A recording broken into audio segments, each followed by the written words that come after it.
पिछड़ों का अपमान नहीं सहेगा हिंदुस्तान।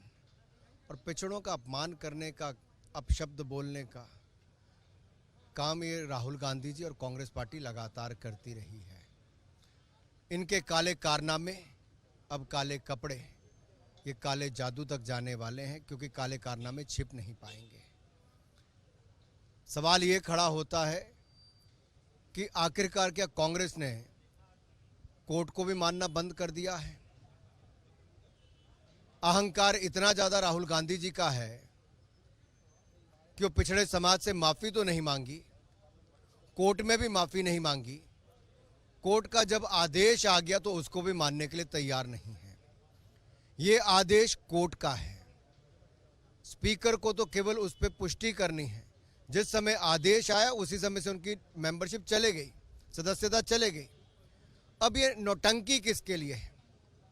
एक व्यक्ति के लिए संसद के सत्र को नहीं चलने देते, वो व्यक्ति जो दुनिया भर में जाके भारत का अपमान करता है और वापस आकर वो नहीं बोलेंगे तो संसद नहीं चलेगी।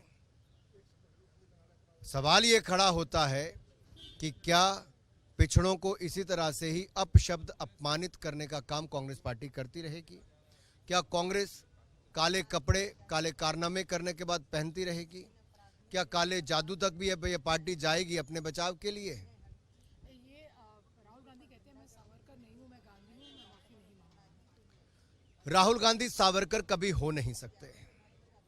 सावरकर जी कभी 6 महीने विदेश में घूमने फिरने नहीं जाते थे। हर सेशन के बाद उनको विदेश की यात्रा की छुट्टी नहीं चाहिए थी। वो समर्पित थे देश की आज़ादी के लिए, जेल से ही 14 सालों तक। राहुल जी, सावरकर जी का अपमान तो आपने किया ही।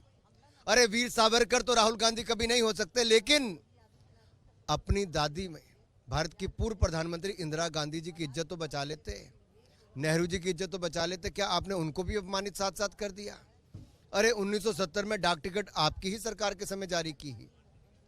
1983 में इंदिरा गांधी जी ही प्रधानमंत्री थी जब फिल्म डिवीजन ने सावरकर जी की जयंती पर एक फिल्म 40 मिनट से ज़्यादा की रिलीज की थी।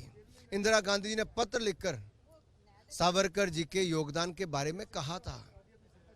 राहुल गांधी जी, आप देश में तो किसी को नहीं मानते, कम से कम अपने ही परिवार के, अपनी दादी और उनके पिता यानी कि पंडित नेहरू और इंदिरा गांधी जी को तो कम से कम इज्जत रख लेते। आखिरी सवाल है, प्रियंका गांधी वाड्रा कहती है कि प्रधानमंत्री और बीजेपी को उनको परिवारवाद के ऊपर लेक्चर नहीं दीजिए, प्रभु राम भी परिवारवाद। हे प्रभु, यही दिन देखना भारत के लिए रह गया था कि एक परिवार जो अपने आप को इस दुनिया के सबसे बड़े लोकतंत्र भारत से ऊपर समझता है, इस संसद से ऊपर समझता है, देश से ऊपर समझता है, आज वो अपनी तुलना भगवान राम के साथ, उनके परिवार के साथ करते हैं। इससे बड़ा दुर्भाग्य देश के लिए क्या होगा? और इससे ज्यादा अहंकार, ये जो अहंकार है भाई बहन में, ये इससे ज्यादा क्या होगा? ये तो देश देख रहा है। जिन्होंने देश को नहीं छोड़ा, बाकियों को नहीं छोड़ा, अब भगवान राम को भी नहीं छोड़ा।